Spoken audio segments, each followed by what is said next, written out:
Top of the motherfucking morning to you, my friends. It is I, Alexandra Rose, and I am delighted to welcome you to the second episode of my new podcast, Alexandra Unfiltered. I am your host, Alexandra Rose, and I am a bad bitch with a law degree, simply doing what I do best ranting, raving, whining, and complaining. And not necessarily in that order. I am so excited to welcome you here today to the very second episode of Alexandra Unfiltered. I have some really good content lined up for you in the next hour. So, with no further ado, let's just dive into today's subject. So, on today's episode of Alexandra Unfiltered, our topic is drumroll, the myth of the good woman. The myth of the good woman. So, it's going to get spicy. It's going to get spicy and dicey. I'm going to be talking about some sensitive topics that may trigger a few folks, but I wouldn't be a bad bitch with a law degree if I didn't talk like a bad bitch with a law degree. So let's just dive right into it, right? So, how do we define a good woman? The first question you ask yourself is, Alex, what is a good woman? And I have notes on my iPad. That's how serious I'm taking this for you. So, a good woman is good only as long as she is enduring hardship with a smile on her face. You see, the good woman is gentle but firm. She is attractive, but she's also not vain. She does not flaunt her looks. She is shrewd and intelligent with a keen intellect, but always politely defers to others. She is a disciplinarian with high standards, but is forgiving and patient by nature. She is strict yet kind at the same time. She is virginal and pure and chaste, but a sex kitten all the same. She will happily forgive any slight, no matter how big or small. She is the pliant, blushing bride, the loving mother, the dutiful wife, the powerful yet humble and meek individual. She is always ready to sacrifice, to compromise, to step back, to step aside, to make room, to make do. She is a good woman. You see, a good woman is a living, breathing set of contradictions. These contradictions are inherently confusing and impossible by design and are never meant to ever be satisfied or met. To be a chaste virginal woman, one would have to abstain from sex, but such women are labeled as prudes or teases and are punished accordingly. To be a sex kitten, one would actually have to have sex and enjoy sex and have sex very well and very often, but such women are labeled whores and sluts and are punished accordingly. To be a matronly homemaker, one would have to have household management skills that include accounting, domestic labor, secretarial work, and child rearing. But such women are labeled as lazy, entitled stay at home wives and are punished accordingly.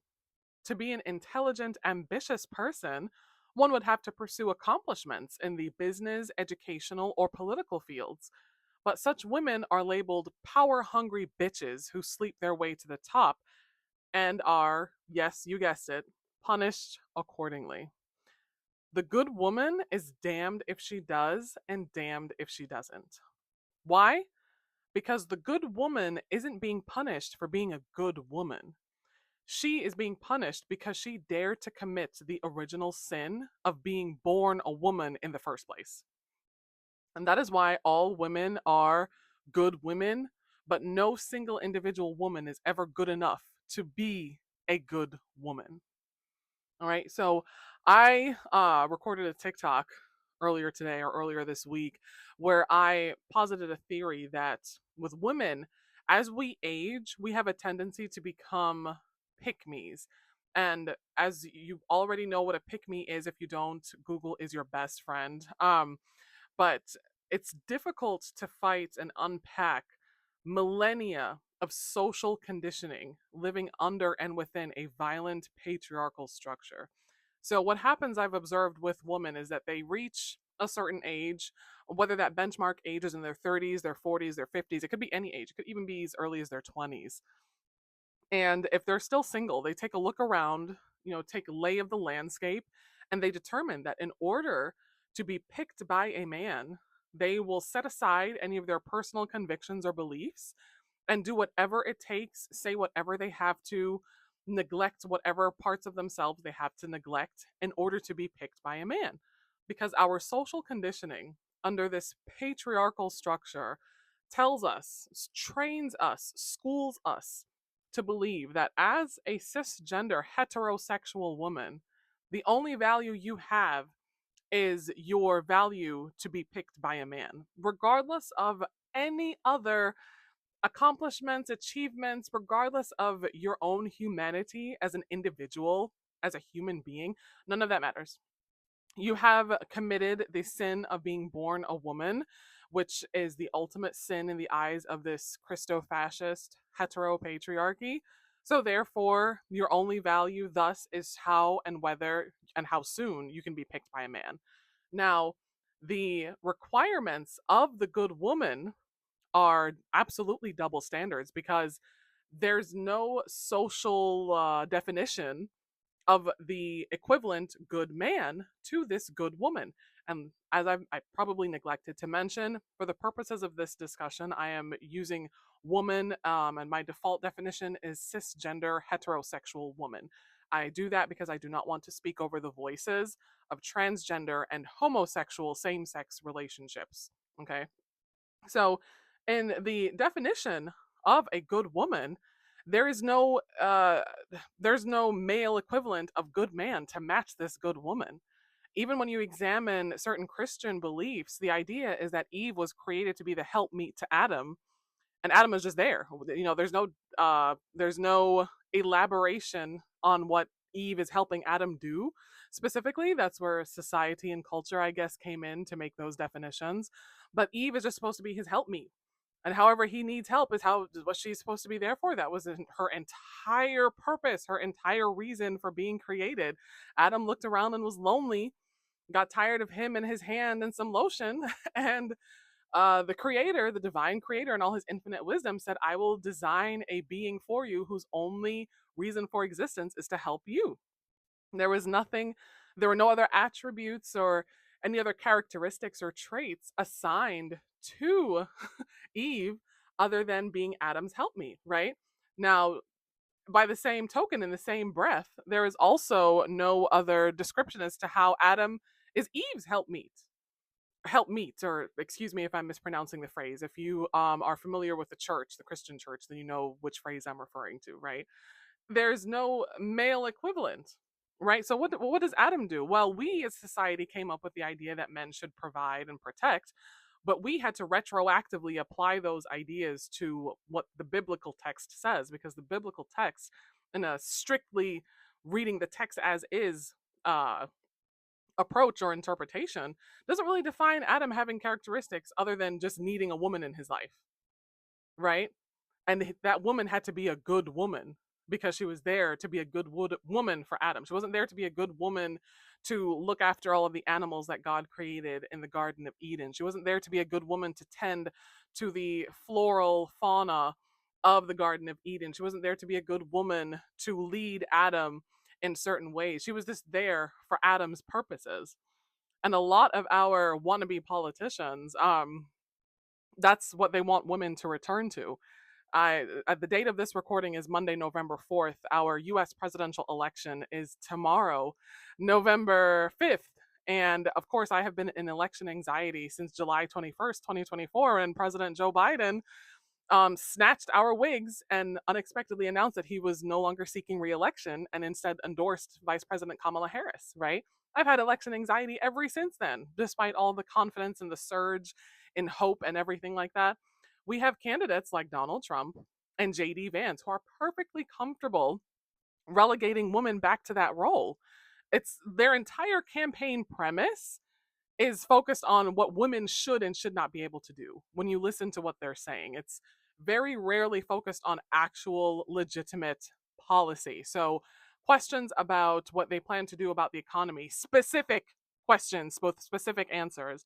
Questions about what they plan to do with respect to healthcare, with respect to housing, with respect to women's bodily autonomy, with respect to the student loan crisis, with respect to foreign policy, No, all of that. No, no, no, no. They hate women so much for daring to step outside of this very narrow role that they will use all the force, might, and power of their hatred and of the US government to relegate us back to just being a man's helpmeet. And in the meantime, the man can just do whatever, mind you. Because, like I said, there is no specific description for what the man's responsibilities and roles are. We as societies have retroactively said men should be protectors and providers, right? So there's no equivalent then to the good woman. So who is her good man? Well, as we generally know, there are not many men who are good people in general. So that is the answer in and of itself. Just being honest here, you don't have to like what I have to say. You can just like not stream this podcast. It's okay. I have a day job. I am gainfully employed. I will live. The sun will rise tomorrow, right? Um, but there's no equivalent because it's made that way by design. All right. There is only supposed to be a good woman, and the good woman is only supposed to be there to be the man's assistant, to be his helpmeet. And that's okay. And I'm not saying that there are women who don't want to pursue this. I'm absolutely not saying that because you have the power of choice. That's what feminism and womanism was always about, was the power to choose, the autonomy to make that choice. However, the discrepancy comes when these pick me good women, wannabe good women, are trying to force all women to abide by this very strict, very narrow, very confining definition of what womanhood looks and feels like. So every woman must then follow these very strict rules and fall within this very strict dichotomy with no exceptions, right?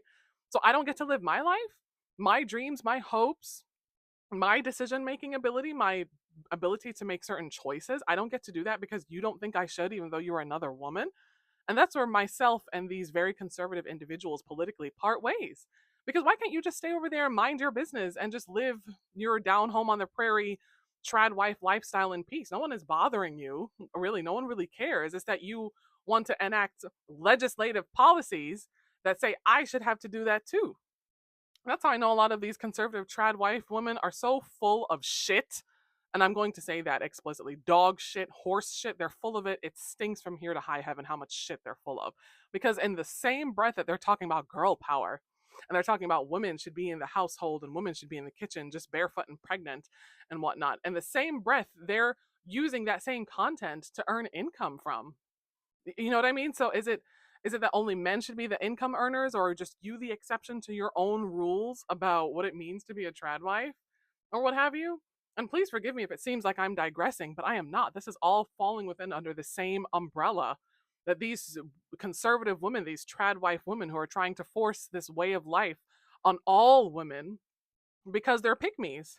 They're pygmies trying to live up to the definition of what it means to be a good woman because they're seeking approval. Ultimately, that is what they are seeking, approval from the male person, from the male gaze, from patriarchal male society.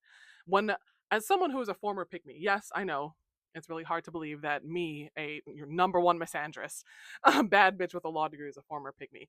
As a former pick me, I can tell you from speaking as someone like working from the inside, basically giving you insider information, being a pick me was not at all about actually even being romantically picked by a man as much as it was about asserting some kind of supremacy over other women. That's what pick meism really is about. That's what fighting to be seen as a good woman really is about. It's about competing with all these other bitches and coming out on top against all these other bitches. None of them have the attitudes or the beliefs that I have. None of them are as much as a woman as I am, as much as a good woman as I am. They can't beat me in that competition. They can't beat me in that race. I have the one up on them every single time. It's not actually about being romantically picked by a man. It was always about being better than other women. So you see, even when it's not about women, it's still about women. That's how you know women are we're the main characters in this, honestly. I have like a tinfoil conspiracy hat theory that if aliens ever actually invaded planet Earth, based on a woman's anatomy alone, we would be deemed as the superior species, and aliens would absolutely give us the power to dominate, oppress, and enslave men. I'm so serious. I know that's extreme, That's a tinfoil conspiracy hat, I know, but you know what was once extreme? The idea that a woman could vote or own a home in her name. That was also tinfoil conspiracy hat extremism at one time. Not too long ago, actually. It's within living memory for some of our baby boomer counterparts, so not too much. Okay? That's what pick meism boils down to, and that's what being a good woman boils down to. You're good in the eyes of the patriarchy so you can assert dominance and supremacy over other women. And then, yeah, okay, you get picked by a man too, whoop de doo. But even getting picked by a man itself is, again, asserting supremacy and dominance over other women. It's always about trying to compete with and one up and win against other women. All right? Again, this is why all women are good women, but no one woman is ever good enough to be a good woman. It's a myth. Okay? As with all other forms of oppression, racism, classism, xenophobia, etc., the rules that our patriarchal oppressors create for us oppressed individuals to live under are never static. They are always fluid and forever changing. The goalposts move every second of every day. So, what does this mean for you and I as women? It means that no matter how hard we try, we are never good enough. Think about it. Think about it. The baddest bitch you know gets cheated on, and the woman she gets cheated on for looks like a fucking potato. I'm right, and I should say it. I have a law degree, therefore, I am always right. Think about it. No matter how much plastic surgery you get, no matter how much exercising you perform, no matter how much hair extensions, makeup you wear, or makeup you don't wear, trying to say that you're one of the natural beauties, no matter what you do, no matter how freaky you are in bed, behind the doors, in between the sheets, you turn into a little, my little porn star or whatever, no matter what, it's still not good enough. No matter how submissive you are, then you're a boring doormat. No matter how assertive you are, then you're in your masculine energy, trying to assert dominance over the man and take his place and subvert his role, etc., etc. Think about it. It's never good enough, is it? You're never attractive enough. You're never ugly enough. You're never skinny enough. You're never thick or curvy enough. You're never fat enough. Like, there's always something that they have to find wrong, right? Like, that's the point. That's the cruelty, the confusion is the point. You are never attractive enough. You are never submissive enough. You are never agreeable enough. You're never good enough in bed. You're either too independent or you're a drain on a man's resources. If you are a woman living in a patriarchal society, you are too much, but you are never enough at the same time. It is an inherently insane, infuriating, enraging, cortisol inducing, gaslighting, maddening, frantic, demented state to live in, and it's made that way on purpose. That impossibility, that moving of the goalpost, that inability to meet this ever elusive standard, that, my friends, is by design. You can never meet the standard. You're doomed to be trapped in a toxic cycle of trying to be perfect, trying to be imperfect, trying to be the perfect homemaker, trying to be the perfect breadwinner, trying to be the perfect romantic partner, trying to have the perfect body, trying to cook the perfect meal, trying to be just trying, and failing forever. None of us can ever meet the standard of what it means to be a good woman. And for those few women who are described by their male counterparts as good women, please understand that label, it doesn't last long. Okay? It melts, it goes like butter left out in the sun. It's never permanent. You're a good woman in this second. In the next 30 seconds, if you blink wrong, you're no longer a good woman. You're a harpy, you're a whore or a harlot, or a tease or a prude, or bitter, or think of all the things that society levies against women who try to speak up against this. And when I'm using society, the gender neutral term, because women are just as guilty of forcing this good woman idea onto other women. Okay, I say it all the time. Patriarchy has not thrived or been allowed to determine our entire lives just because it was just men. It hasn't been just men saying and doing these things. There have been women who are foot soldiers of this, who absolutely enforce this on other women. Please see JD Vance's wife. I'm sorry, you can't, under no universe, like, I'm a fellow immigrant woman myself, right? My family is Jamaican and I'm now, a US citizen, rah rah, all that good stuff. I do not have any forgiveness or grace for women who marry these kinds of men and are then later embarrassed or shocked that this is the man he is. You knew this when you married him. He's always been this way. Okay, if he's a man like JD Vance specifically, I'm not speaking to circumstances or situations of like intimate partner violence, for example. Not speaking to that. I'm speaking to men like JD Vance. Okay, you bought into it because you thought, again, a lot of women believe that they can become the exception to it. So yeah, I'll marry your partner with a man who thinks this way and believes this way, but if it means that I don't have to work outside of the home, whoop-de-doo, then that's the sacrifice I make. Please see the 58% of college educated white women who voted for Donald Trump in the 2020 US presidential election. Cough. Okay, women will make this compromise to be with these men just so that they can be viewed by those men in those circles and those social settings as a good woman. They will absolutely make that personal sacrifice if it means being approved and getting the check mark or the stamp of approval from the patriarchy. Absolutely. If it means having to be a living, breathing set of contradictions until the day they die, absolutely. Just think about it. As a woman, you're never young enough. You're never old enough. You're too old the minute you turn 25. Sometimes the cutoff age is 25. Sometimes it's 30, depending on what social media tells you. It's 35. It's 40. It's 45. You see them tweeting all the time. Oh, you're going to be alone at insert cutoff age here with your cats, and you're just bitter and single. Nothing you do is going to. Then all the women on social media who make the kind of content I make, who are romantically partnered to men, you know what criticisms they receive from patriarchal society? Oh, well, if men are so bad, why are you married to one? Why do you have a boyfriend then if men are so bad? So if I were single making these claims, I'm bitter and lonely and just mad that I don't have a man. But if I'm partnered with a man saying these things, now the question is, well, why are you partnered with a man? Get the fuck out of my fucking face. Please, your breath is hot. Go treat that halitosis. I know dental health care is in short supply around these parts, but they have toothpaste at the dollar store, my friend. Please get the fuck out of my fucking face. Like, right the fuck now. I will cuss you out so fucking badly. Anyhow, the good woman is a myth, all right? She's a non existent person. She is a fantasy. And it is so much easier to put a fantasy on a pedestal, to deify a fantasy, to glorify a fantasy, than it is to pedestalize or deify a real person, a woman who is a human being with complex, conflicting motives, emotions, desires, pursuits. A woman is changing, is fluid. Sometimes she's static, sometimes she's dynamic, because we are human beings.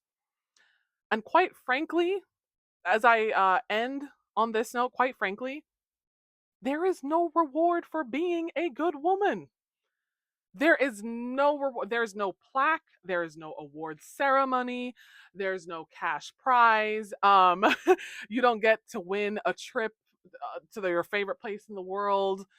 You know what I mean? Like, this isn't what is that show that Bob Barker hosted? The Price is Right or something, right? That we all grew up watching on our grandma's TVs when we were homesick from school, right? There's nothing at the end of it. There's resentment and bitterness. And women in their youth who aspire to be good women are the women who age and become bitter and resentful towards young women. Because those same women, the part of the definition of being a good woman that they understand is being youthful, because youth equates to attractiveness to men. So when they're no longer youthful and they don't meet that standard anymore, then they become these old, bitter, matronly individuals. The girlies now who are young now and who make fun of anyone over the age of 25 for being old, those same girlies, when they actually advance past the age of 25, those are the women who are the most resentful towards young women. I'm right and I should absolutely say it. because in their pursuit of being a good woman, they finally got to the end of the finish line. Their frontal lobe finally developed, and they realized, I got nothing out of this. There was fucking nothing in it for me. This is all I have to show for a lifetime of being a living, breathing contradiction and trying, failing. This is what the fuck I got out of this. I'll knock all this shit over. Okay.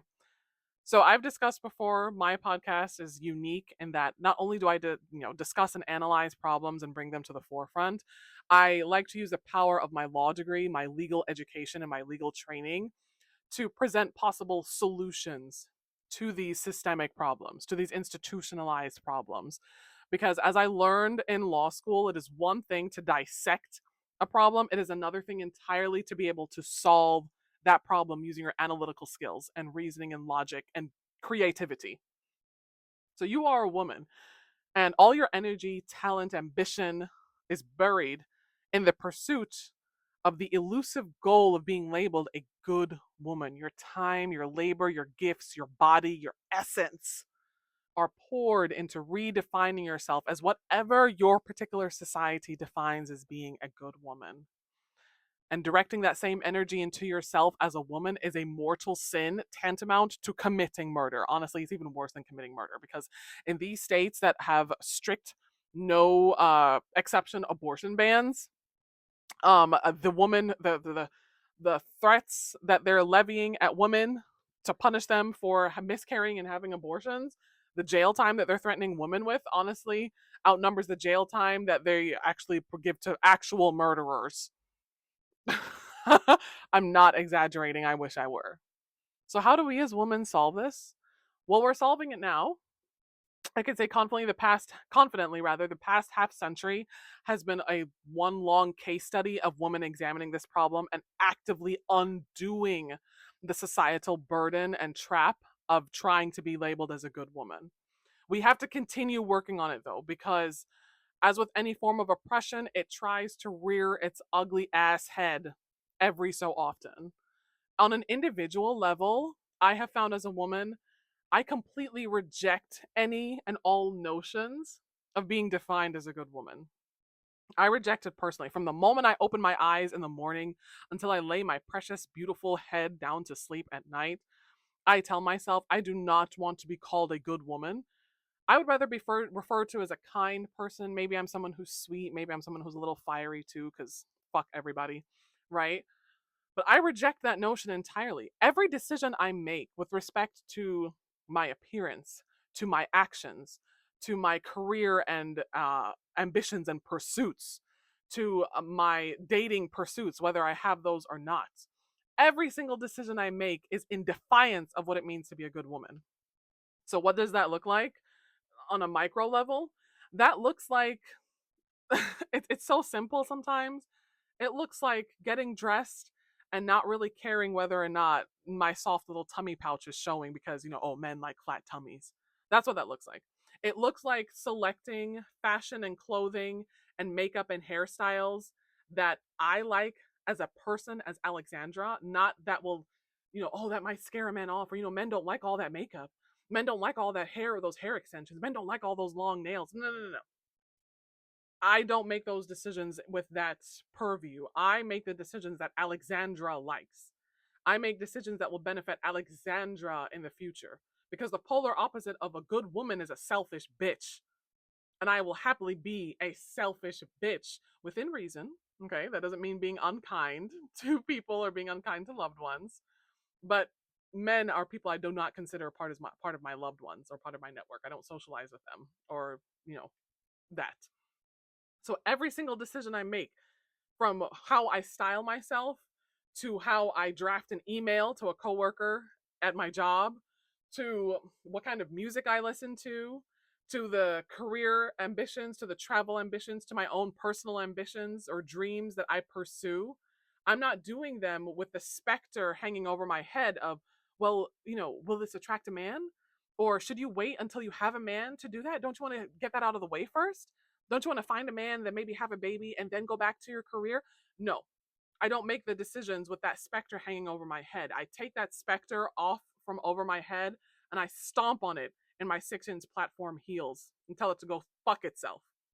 That's what you have to do. It is something as a heterosexual cisgender woman, you have to make that kind of decision every second of every day, because it is just that easy to slip into, oh, well, maybe I should just give all this stuff up. It was cute and fun when I was young and in my 20s to be an angry feminist, but I need somebody. I need anybody will do. I need somebody to hold me at night, keep me warm at night. Bitch, go buy a fucking blanket from TJ Maxx. Okay, Amazon has heated electric blankets for less than $30. Please stop fucking playing with me right now.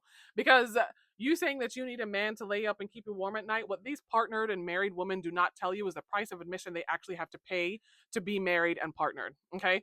One, the unhappily married ones are the main ones trying to force you into finding some loser ass man, and any man will do, and it's better having a piece of a man than having no man at all. They don't tell you the STDs, STIs, bacterial vaginosis, and yeast infections that they have to exhaust on their little healthcare plans, and all the doctor's visits they have. They don't tell you how they are taking birth control and that they won't even, their husband or their partner won't even use condoms to protect them from unwanted pregnancies in a day and age where a woman's right to an abortion or access to an abortion is up on the fucking chopping block. They don't tell you how, oh, well, you need a man to keep you warm at night, and the man in question doesn't even come home at night sometimes anyway. So it's just you and those pillows in your bed and your sad ass plushie in the bed in question, because the man in question doesn't even come home at night. They don't tell you these things. They don't tell you what really happens in marriages. They don't tell you how they know that their men have burner phones that they text women on and have burner social media accounts that they message women on. They don't tell you how they find all kinds of paraphernalia and all kinds of nasty, just horrible, decrepit things that their men are into sexually that they want them to do in bed. They don't tell you that that's the price of admission that they're paying to be a good woman in the eyes of society. Now, that's the unhappily married ones. The happily married and the happily partnered ones, the first thing that they'll tell single women is, man, fuck all this shit. Yeah, I love my partner, it's cool and all, but there's sometimes I wish I was single. Take your time. There's no rush, honey. Please enjoy being single and being free. They'll be because they're solid and secure in their identity. So they're the first ones to tell you that there's no rush. The rest of you miserable people, misery loves company, are the first ones to try to goad you into, well, is that what a good woman would do? You have to be a good, godly woman. A good woman wouldn't make those demands on her man. A good woman would compromise and bite her tongue and step aside and shut up. Shut up, because at the end of that, what do you get? No, baby, I am not a good woman. I do not want to be seen as a good woman. The only people I want to consider me a good woman are children, my mother, maybe, my mother, my sister, and that's it. Because sometimes I don't even believe in God, so I don't even care whether or not he sees me as a good woman or not, because after all, God is like, uh he's not a man that he should lie, my ass, but God is still referred to as he, him. So do I really want someone with those pronouns to worry about whether or not they consider me a good woman? Absolutely the fuck not. And yeah, I said it, this title of this podcast is Alexandra Unfiltered. What the fuck did you think you signed up for?